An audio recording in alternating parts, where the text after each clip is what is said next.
salam sehat. Ada yang masih bingung mengakses layanan BPJS Kesehatan? Jangan khawatir, BPJS Kesehatan mempunyai satu aplikasi bernama Mobile JKN yang dapat diinstal pada Play Store ataupun App Store.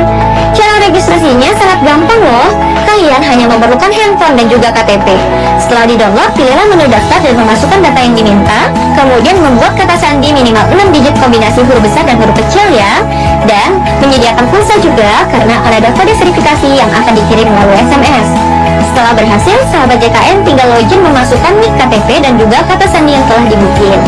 Setelah berhasil, kalian dapat mengakses 21 menu yang ada pada aplikasi Mobile JKN, diantaranya perubahan data peserta dan juga pendaftaran pelayanan antrian. Sangat gampang kan? Jadi, sahabat JKN dapat mudah mendapatkan pelayanan BPJS Kesehatan tanpa harus datang ke kantornya. BPJS Kesehatan, cepat, mudah, setara.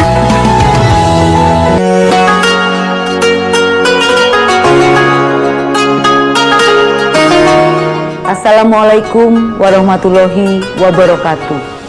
Bulan Ramadan, bulan yang penuh berkah. Allah mewajibkan kita untuk berpuasa sebagaimana diwajibkan atas orang-orang sebelum kita, agar kita termasuk ke dalam golongan orang-orang yang bertakwa. Saya, Rohmah Hidayati, Kepala OJK Provinsi Kalimantan Barat, mengucapkan selamat menunaikan ibadah puasa Ramadan 1446 Hijriah. Semoga Allah senantiasa menerima ibadah kita di bulan Ramadan ini. Amin ya robbal alamin. Wassalamualaikum warahmatullahi wabarakatuh. Bersyukurlah hati padamu ya Rabbi, Ramadan yang indah ku temui. Assalamualaikum warahmatullahi wabarakatuh. Saya Evi Retno Nurdianti, Kepala BPJS Kesehatan Cabang Pontianak, mengucapkan selamat menunaikan ibadah puasa 1446 Hijriah. Tetap jaga kesehatan dan pastikan status kepesertaan JKN Anda aktif dengan membayar iuran paling lambat tanggal 10 setiap bulan. Manfaatkan program rehab atau cicilan, solusi dan cara mudah bayar iuran JKN. Wassalamualaikum warahmatullahi wabarakatuh. Harumnya sama penyayang Ramadan. Universitas Pancabakti Pontianak membuka penerimaan mahasiswa baru tahun ajaran 2025-2026. Pilihan program studi menarik seperti S2 Magister Hukum, akreditasi baik, S2 Magister Manajemen, akreditasi baik, S2 Magister Pengelolaan SDA dan Lingkungan, terakreditasi, S1 Ilmu Hukum, akreditasi A, S1 Teknik Sipil, akreditasi baik sekali, S1 Rekayasa Infrastruktur dan Lingkungan, akreditasi baik, S1 Agroteknologi, akreditasi B, S1 Agribisnis, akreditasi baik sekali, S1 Manajemen, akreditasi baik sekali, S1 Akuntansi, akreditasi baik sekali, S1 Bisnis Digital, akreditasi baik, dan S1 Fisioterapi, akreditasi baik. Keunggulan Universitas Pancabakti, perkuliahan offline atau online, menerima mahasiswa jalur RPL atau rekognisi pembelajaran lampau, dan menerima mahasiswa jalur beasiswa KIP kuliah. Gelombang pendaftaran, gelombang pertama bulan Desember 2024 hingga bulan April 2025. Gelombang kedua bulan Mei hingga Juli 2025, dan gelombang ketiga bulan Agustus sampai September 2025. Info lengkap kunjungi https://pmb.upb.ac.id, media sosial UPB, YouTube UPB Official, Facebook Universitas Pancabakti, Instagram @upb.official, WhatsApp 08 96 53 5563 10 08 96 53 55 63 10. Kontak telepon 0561 77 26 27 0561 77 26 27 dan email pmb@upb.ac.id. Alamat Jalan Komyo Sudarso, Kecamatan Pontianak Barat, kode pos 78 113, Kota Pontianak, Provinsi Kalimantan Barat. Jangan lewatkan kesempatan ini. Pilih masa depan yang cerah bersama Universitas Pancabakti Pontianak.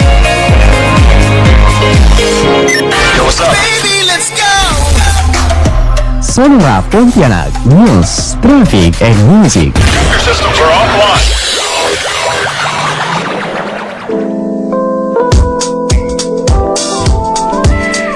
Ya, sahabat Sonora, kita masih di program Talkshow Sonora. Jadi bagi teman-teman yang ingin bertanya, kalau biasanya kan kita pakai voice note itu di beberapa program, terutama di program MKM untuk requestan lagu. Nah, teman-teman pendengar yang ingin bertanya juga boleh pakai voice note ya di Talkshow Sonora ini bersama teman-teman dari BPJS Kesehatan ya. Kalau misalnya lagi sibuk, yaudah ambil handphonenya aja, jadi di WA voice note gitu ya. Sebutkan nama aja dan juga langsung ke pertanyaan atau juga intinya, sahabat Sonora. Oke, ada beberapa catatan yang belum kita selesaikan nih Mas Bowo dan juga Mbak Urai ya. Kalau tadi ada beberapa tata cara pendaftaran rehab ya. Kemudian cara akses menu info peserta ini gimana nih? Boleh Mas Bowo, boleh? Baik, Mas Arif, info peserta ini adalah salah satu menu yang ada di aplikasi mobil JKN, dan ini menu yang paling diminati masyarakat gitu, atau peserta JKN, karena menu ini dan yang paling gampang juga. Apa sih yang ada di menu info peserta ini, Mas Arif? Jadi ini ada peserta, ada beberapa informasi yang ada di info peserta. Di antaranya adalah jenis kepesertaan. Kita ini masuk yang bayar kah, yang dari pemerintah kah, yang atau dari perusahaan, ini bisa dilihat di info peserta. Kemudian kita bisa ngecek kartunya kita aktif atau tidak sih gitu. Terus keluarga kita yang sudah terdaftar itu siapa saja sih, ini bisa di info peserta. Kemudian kita juga bisa mengetahui kita ini masuk kelas berapa sih gitu, dirawat di kelas berapa, ini bisa di info peserta. Kemudian kita juga bisa mengetahui kita ini terdaftar di puskesmas mana atau di dokter mana gitu. Jadi ini sangat informatif sekali, Mas Arif, dan untuk hal-hal yang tadi peserta ini tidak perlu datang ke kantor gitu loh. Kan sayang ini datang ke kantor hanya untuk mengetahui kartunya aktif atau tidak, kemudian kita ini di kelas berapa gitu, apalagi yang jauh-jauh gitu. Jadi gimana sih caranya? Jadi caranya gampang, cukup klik aja di info peserta itu, nanti akan peserta akan mendapatkan info-info tadi gitu. Jadi sangat mudah dan informatif gitu. Oke. Ini cara mengakses info peserta tadi. Baik, saya ke Mbak Urai. Mbak Urai, kalau cara melakukan pendaftaran layanan atau antrian online ini gimana? Nah, jadi untuk salah satu fitur ini memudahkan bagi peserta yang ingin mendapatkan pelayanan kesehatan, Mas. Biasanya kan harus datang langsung, antri lagi panjang. Nah, dari aplikasi Mobile JKN ini, peserta dimudahkan bisa mengambil antrian terlebih dahulu sebelum pergi ke vaskesnya. Jadi di aplikasi Mobile JKN ada menu pendaftaran layanan antrian. Tinggal mengklik pilih vaskesnya itu mau berobatnya ke dokter umum atau ke dokter gigi gitu kan. Dia kan ada poliumum, poligigi. Ataupun misalnya terdaftarnya di puskesmas atau klinik.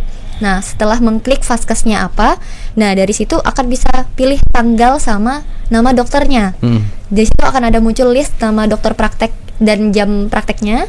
Jadi peserta tinggal memilih sesuaikan dengan kesempatan waktu yang untuk dipergi.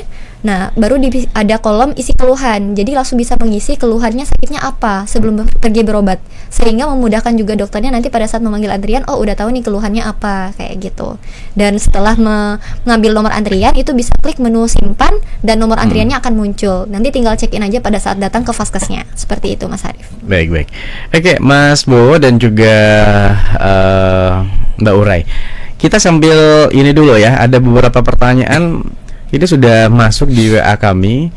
Ini pertanyaan kita tadi pancing melalui voice note ya. Kita di segmen ketiga, kita kan jadwalnya untuk memeriksa pertanyaan-pertanyaan yang sudah masuk. Ini di YouTube juga boleh, di WA. Kita dengarkan sama-sama. Ini ada Dean, sahabat Sonora. kita sapa dulu di siang hari ini melalui voice note nih sahabat Sonora. Kita akan dengarkan dulu nih apa pertanyaannya. Selamat pagi Bang Arif. Bang, saya mau bertanya kepada narasumber. Saya via VN ya Bang ya, karena saya lagi di jalan. Kalau ngetiknya agak susah ya. Nah, pertanyaan saya, beberapa waktu yang lalu ada kerabat saya yang anaknya mengalami sebuah insiden, yaitu terhirup kelereng. Nah, karena ini emergensi, orang tuanya itu membawa si anaknya ini langsung ke Fasum 2. Tetapi karena Fasum 2 itu bukan rumah sakit umum, Fasum 2 itu adalah spesialis mata dan THT. Jadi si orang tua itu harus mengambil surat rujukan. Nah, pertanyaan saya, apakah untuk kasus-kasus seperti ini memang harus membawa surat rujukan dari Fasum 1, atau dengan melihat kondisi emergensi si korban, apakah bisa langsung ke Fasum 2 karena untuk peralatannya hanya tersedia di Fasum 2. Fasum 1 itu tidak, perlengkapannya tidak ada. Nah, seperti ini apakah dibolehkan langsung ke Fasum 2? Mohon dijawab. Terima kasih Bang Arif. Maaf Bang Arif, bukan kelereng tapi anak congklak, buat batu congklak. Ngendian Bang Arif, lagi di sepanjang jalan Ayani, tapi lagi berhenti karena mau VN ke Bang Arif. Oke, terima kasih Dian ya. Oke, ini gimana nih Mas Bowo ya? Ini udah apa ya? Kayak pengalaman gitu ya. Silakan. Baik, terima kasih Mas Arif dan Mbak Dian tadi ya. Iya.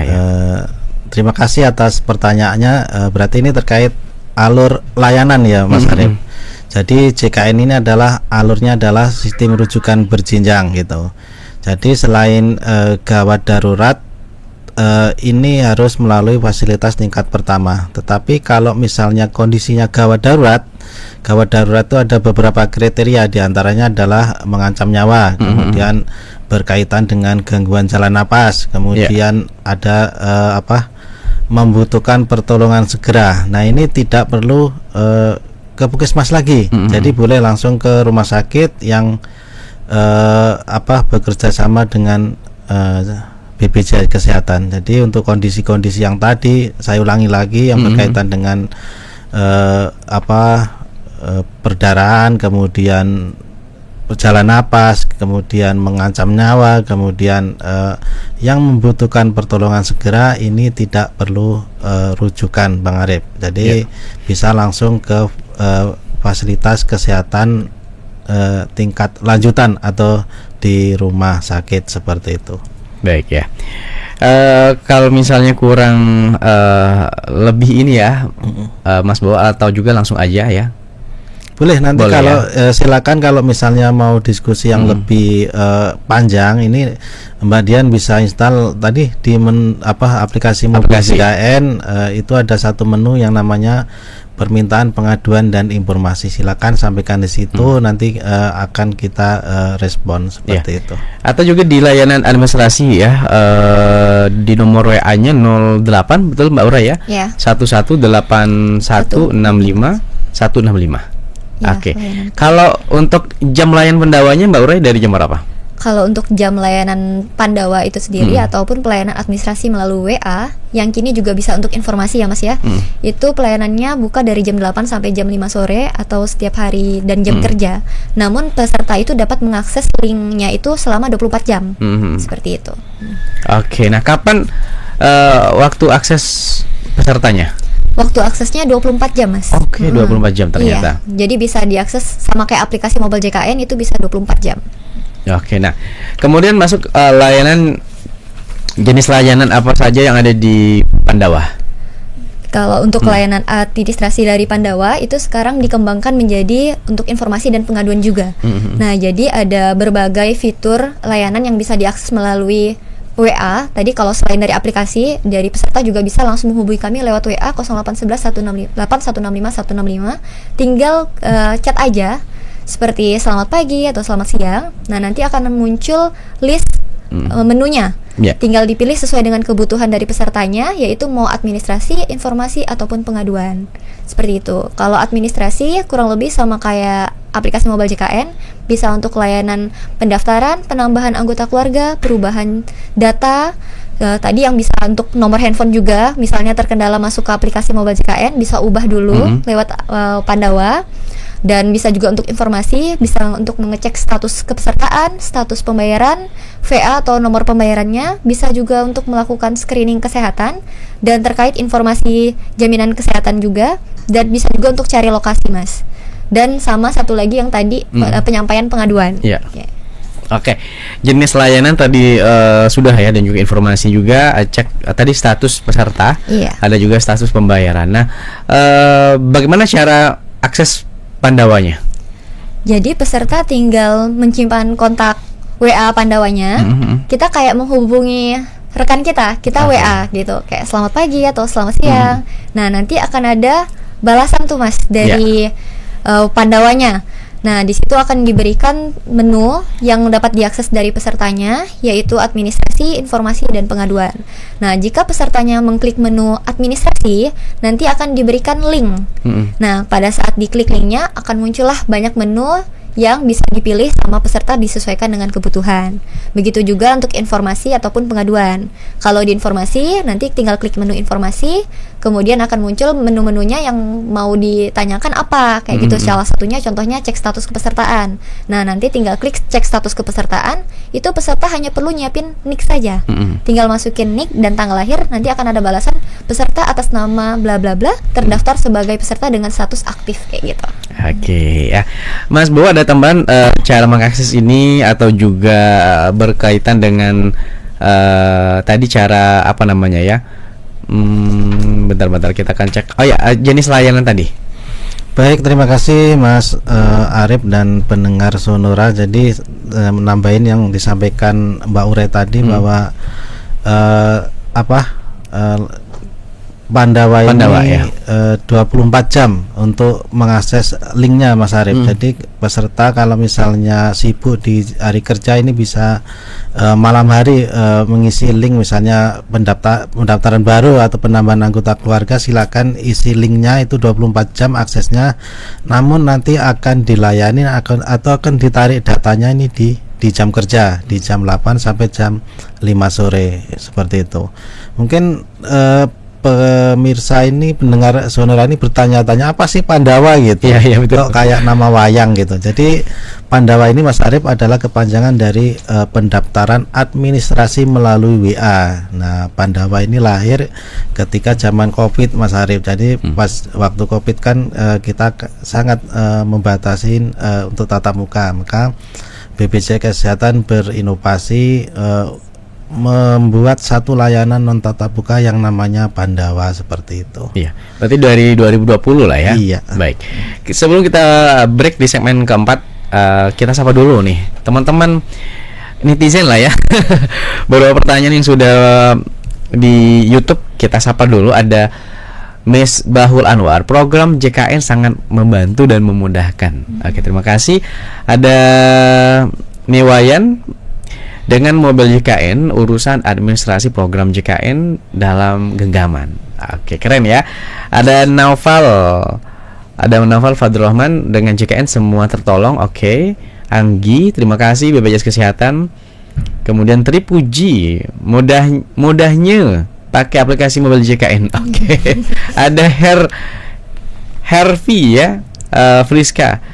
Keren emang aplikasi mobil JKN nih, mantul. Kemudian Miss Bahul Anwar juga, aplikasi mobil JKN ini memudahkan. Nah, ada dari Eka Saputri, keren mobil JKN. Oke teman-teman, siapa lagi? Ada Kiki Amelia. Oke, Kiki Amelia, apa tujuan sebenarnya dari program rehab ini? Tujuannya tadi saya sampaikan adalah mempermudah ya. Mempermudah, kemudian memberikan kesempatan untuk melakukan pengaktifan, kemudian memberikan keringanan gitu. Jadi mudah keaktifan dan keringanan gitu. Oke, kemudian Khairul Adam, aplikasi mobil JKN keren dan memudahkan. Siapa lagi? Misbahul Anwar, bagaimana simulasi bahkan Pak? Untuk yang program rehab ya Mas Iya, ya? kayaknya program rehab nih. Oke, Boleh? mungkin izin menjawab. Siap. Terima kasih atas pertanyaannya Misbahul Anwar ya. Jadi bagaimana cara melakukan pembayaran simulasi rehabnya? Seperti yang tadi saya sampaikan, jadi peserta itu bisa mengakses menu rehab saat sudah menyetujui syarat dan ketentuan yang ditentukan sama pihak BPJS Kesehatan. Peserta itu akan ditampilkan dari layar mobile JKN-nya jumlah tunggakannya. Nah, dari jumlah tunggakan tersebut ada untuk berapa kali lakukan pembayarannya. Ketika kita klik salah satu pilihan menu berapa bulan, contohnya 3 atau 4 bulan, nah nanti langsung otomatis muncul Mas. Jadi langsung otomatis muncul jumlah iuran cicilan yang harus dibayarkan setiap bulannya sebanyak 4 kali tersebut. Jadi harus daftar dulu, baru bisa muncul simulasinya. Kayak gitu. Oke, ada tambahan Mas Bowo? Ya, tadi yang sampaikan Mbak Ure tadi, ada simulasi. Jadi ini disesuaikan dengan kemampuan lah Mas Arif. Jadi memberikan kesempatan untuk menghitung-hitung lah, saya mampunya berapa bulan sih. Jadi sebelum lanjut ke klik menu selanjutnya, ini ada simulasinya. Tujuannya apa? Untuk memberikan kesempatan bagi peserta untuk menghitung kemampuannya, seperti itu. Oke, ya. Yang terakhir kita sapa dulu, ada Apriani. Nah, ini jika periksa mata, berapa subsidi dari BPJS dan optik mana saja yang bekerja sama dengan BPJS? Silakan, izin boleh urai. menjawab. Kalau untuk periksa mata ini mau kita telah dulu Mas. Dia mau periksa mata, ada indikasi medis matanya sakit, atau untuk layanan alat bantu mata, contohnya kacamata, kayak gitu. Nah, kepesertaannya kalau misalnya contohnya untuk alat bantu, terdaftarnya dari segmen apa dan kelasnya kelas berapa, karena nanti akan dibagi menjadi kelas 1, 2, 3. Nah, disesuaikan. Tapi kalau untuk misalnya dia mau periksa mata karena matanya ada indikasi medis dan sakit dan perlu periksa, nah itu selama sesuai dengan indikasi medis dan sesuai dengan SOP yang berlaku, jadi semuanya ditanggung kecuali dari APS atau atas permintaan sendiri di luar dari indikasi medis, Mas. Kayak gitu. Oke, ya. Baik, Mas Bowo, ada ingin disampaikan Mas Bowo sebelum kita break? Ini soal apa ya?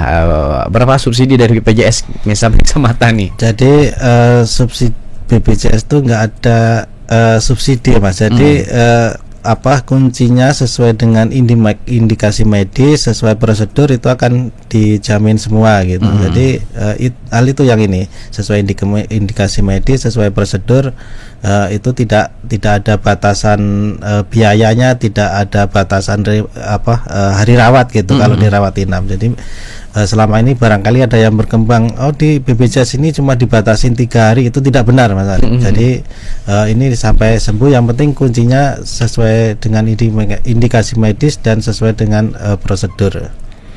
Oke, kita break dulu Sianak. Kita masuk segmen terakhir dan juga nanti ajakan kepada Sobat Sonora, dan juga nanti kita akan cek satu persatu. Tetap bersama kami Sobat Sonora, hanya di Talkshow Sonora bersama BPJS Kesehatan.